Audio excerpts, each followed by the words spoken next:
Parler de cette affaire des cessez-le-feu. Le chef de l'État a dit que le cessez-le-feu était demandé par le Rwanda. C'est ça le terme qu'il a utilisé. Et fallait-il que la RDC accepte de signer ce cessez-le-feu?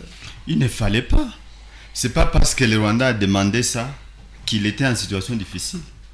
C'était stratégique, comme Oswald l'a dit. Malheureusement, on est tombé dans ce piège.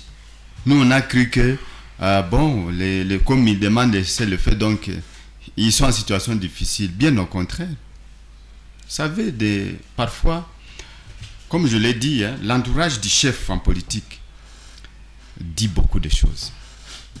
Mais dans l'armée, c'est le chef qui décide, il décide et on exécute. Mais en politique, c'est l'entourage du chef. Je pense que le président de la République peut être bon, mais il est mal entouré. Mais qui choisit son entourage? C'est lui-même, mais c'est ça le problème. À des questions pareilles, diplomatiques, de haute sensibilité, il ne faut pas envoyer des gens avec lesquels vous avez vécu en Belgique.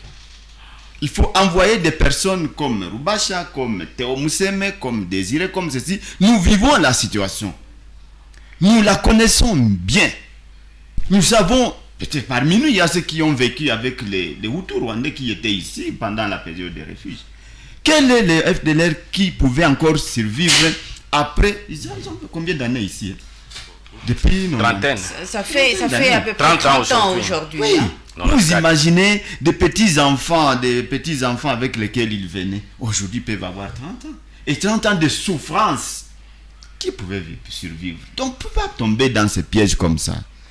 Le Rwanda a demandé les cessez-le-feu pour son compte. Ça n'a pas bénéficié aux Congolais. Alors, quel a été l'intérêt pour le Rwanda d'avoir ces cessez-le-feu-là? De s'organiser. Je pense que Oswald a expliqué.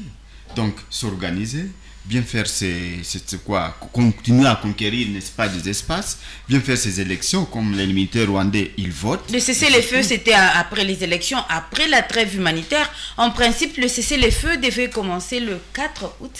Mais le même jour, il y a eu quelques cités qui ont été comprises. 4 août à minuit. Pour eux, c'était stratégique. C'était stratégique de continuer, avancer encore une fois. Mais moi, je vais revenir sur un élément auquel nous avons oublié. Le 30 avril, c'était le 30e anniversaire du génocide au Rwanda. Si, c'est alors. C'était 6 avril. Oui, allez-y. Le 6 avril, ça a commencé. Nous allons vérifier la date. Il y a eu 30e anniversaire du génocide au Rwanda. Tous les grands du monde étaient au Rwanda. Et il y a ceux qui disaient, certains médias disaient que Tshisekedi aurait été aperçu à Kigali. Ça, c'est au conditionnel. Ok? Donc les journalistes s'étaient excusés. S'il vous plaît, allez-y, Désiré Ntaïra. Non, madame, il y a certaines choses qu'on ne doit pas laisser. S'il vous plaît, Désiré Ntaïra. C'est notre journaliste qui l'avait dit. S'il vous plaît, Désiré Ntaïra. S'il vous plaît, Désiré Ntaïra, c'est moi qui ai la police des débats et c'est moi qui pose les questions. Et Désiré Ntaïra, il est en train de parler au conditionnel. Il est en train de développer son idée, s'il vous plaît. Oui. Donc, il serait aperçu. C'est au conditionnel. Les journalistes qui a dit ça, c'était excusé. Ok? Mais ces journalistes n'étaient pas fous. Ils n'étaient pas drogués pour soutenir, pour dire des choses qu'il n'a pas vécues. Là, c'est pas grave.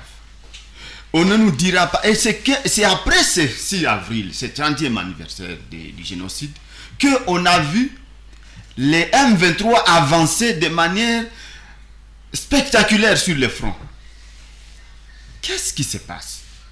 Théo Mousseme, si vous avez suivi le propos de Oswald, les M23 étaient complètement neutralisés et ils étaient partis, leur délégation était déjà réfugiée à Kampala. Vous, régime de l'IDPS, est allé prendre le pouvoir de l'IDPS, est allé prendre ces gens-là, les appeler. Ils sont allés à Kinshasa. Logé pendant 12 ou 13 mois, sécurisé, encadré, et ils auraient dit qu'il y a des accords que vous auriez signés avec eux. Et le président lui-même il avait dit qu'il ne savait pas que ces gens étaient invités à Kinshasa. Est-ce que vous ne pouvez pas, pour le respect de cette population, vous ne pouvez pas dire à cette population de quoi il s'est agi avec les M23? Parce que jusqu'à preuve du contraire, nous n'avons pas ni la dette du M23, ni la dette du Rwanda. Or, vous dites, et nous savons bien que le M23, ça n'existe pas, c'est le Rwanda.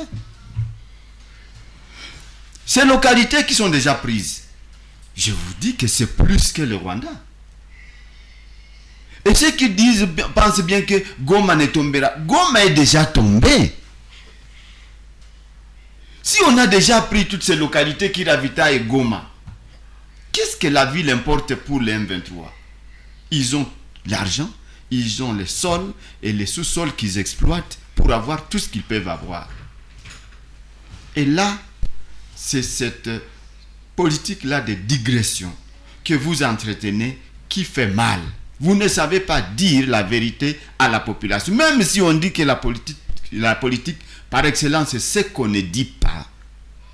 Parce que vous avez dit qu'on ne dit pas tout à la radio, tout aux médias. Mais par respect à cette population. Parce que c'est comme si on est en train de mourir gratuitement, inutilement.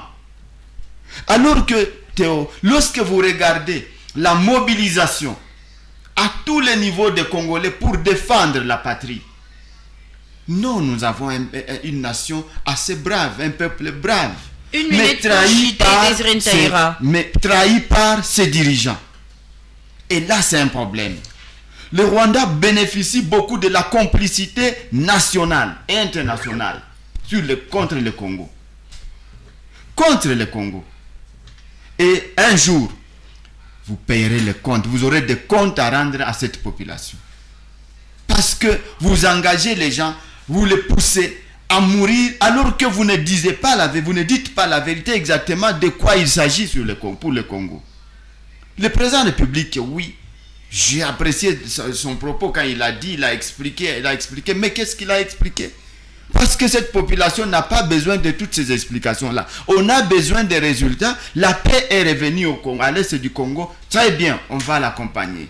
Les militaires sont payés. Très bien, on va l'accompagner. Les députés n'ont plus les 33 ou les 21 000 $. Très bien, on va l'accompagner. Les gens qui nous disaient qu'ils avaient des maisons préfabriquées en Tanzanie, on les voit.